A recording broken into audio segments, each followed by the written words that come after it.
It's currently 6:30 in the morning on a Friday, so I have to get to a seamless white campaign shoot in Sausalito, picking up a ton of gear in order to do this, because if you ever shot pure seamless white in camera, you need a shitload of light.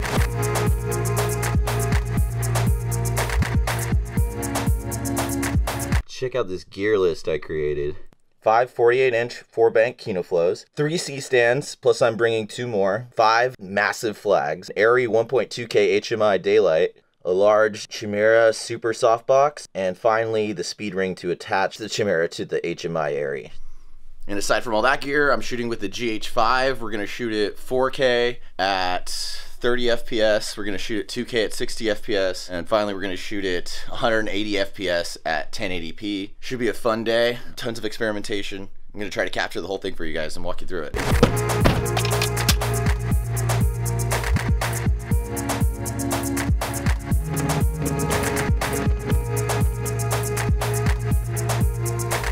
Finally!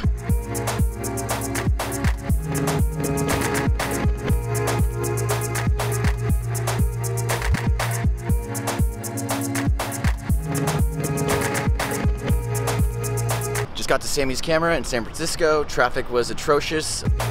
What's up, man?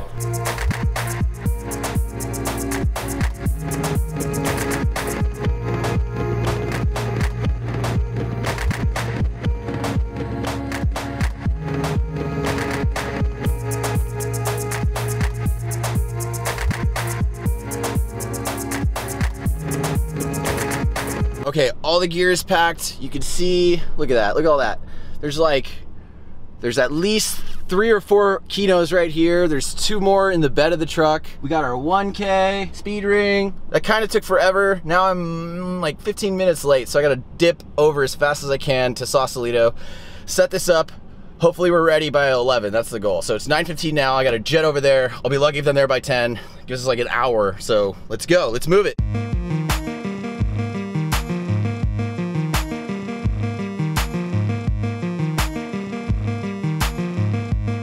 All right, I've arrived at the location. It's gonna go see if I can find the dude so we can open up the studio. We can start setting up.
So we shot it, so let's go a little bit into the post-production process. I captured all this with the GH5 at 1080p, and the reason I went with 1080p is because we wanted to get it slow motion. And with that, I'm able to kind of ease into a complete stop in post.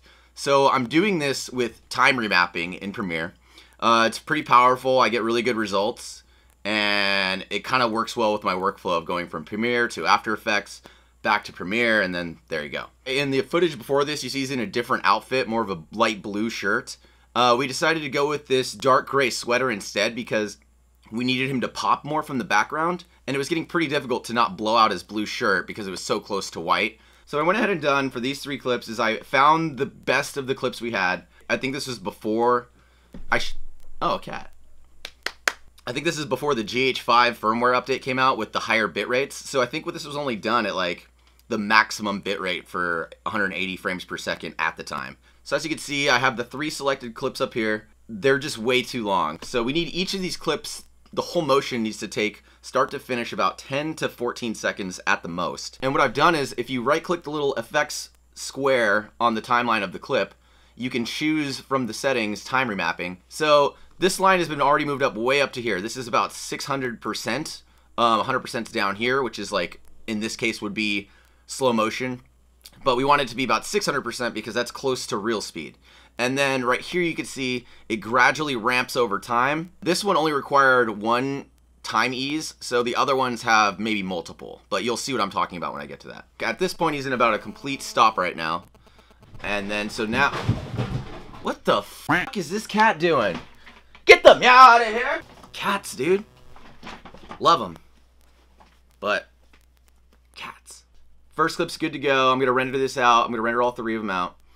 This is the second clip. So as you can see from this kind of looking slope, it goes from 600 to about 100%, then eases all the way down to 0%, which gives us a nice frozen hold at the end, which is what we want. So now I brought them into After Effects. There's a few other things we need to do before we can call this done.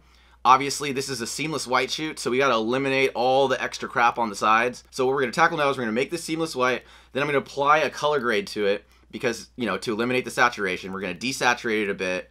So you can see the original clip has no mask. I went ahead and created a mask, and you can see it's not exposed for seamless white by default. So we're gonna have to fix that. And then maybe push the exposure up a tiny bit, just till we get it nice and flush with the background.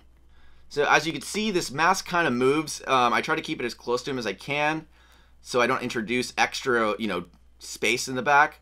And then now I'm gonna apply the Lumetri color, which I've already done for. And as you can see right here, I went ahead and we've blown it so the white is now like matching the background. We've applied a little feather to the edge of the mask. And then you can see I've desaturated him quite a bit. So now if you can imagine with text overlays, it won't be so jarring to look at and we won't have so many colors introduced. So next you see me move on to clip number 2. Same exact process. I created a mask. In this one we didn't have a laptop, so I actually had to put the laptop back in. That's why you could see that laptop with a mask. And then we applied a little bit of a grade to the laptop so it matched better to the new grade of the guy. He had a little harder shadow on the foot, so I had to get a little bit tighter and spend a little bit more time on this foot mask. But as he lifts off the ground, the shadow disappears, so then it's not so bad. It won't really play back real time right now because it's not rendered, but you know, you get the idea. So that's how we eliminate the background. Now I'm going to do the same thing, apply the same grade. As you can see, the background totally vanishes. We get a nice seamless looking white. Very nice. Now they're all looking pretty good. I'm going to go ahead and export these. And yeah, so this whole process took a little bit of trial and error. This was my first seamless white of this level. Usually, you know, you could cheat it with other stuff.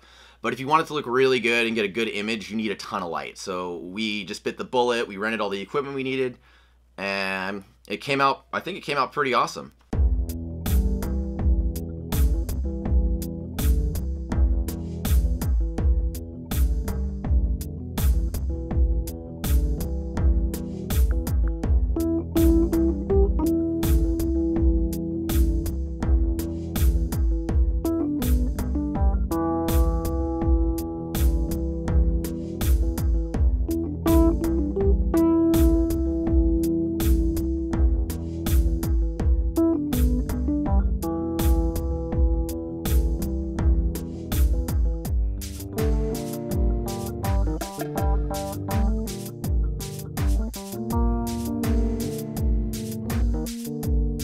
Back to you, JJ.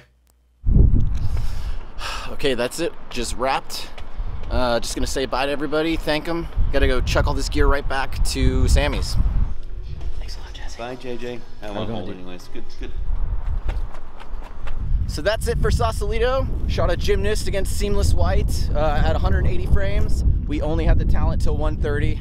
We finished right in time. Now I gotta go drop off all this equipment back at Sammy's.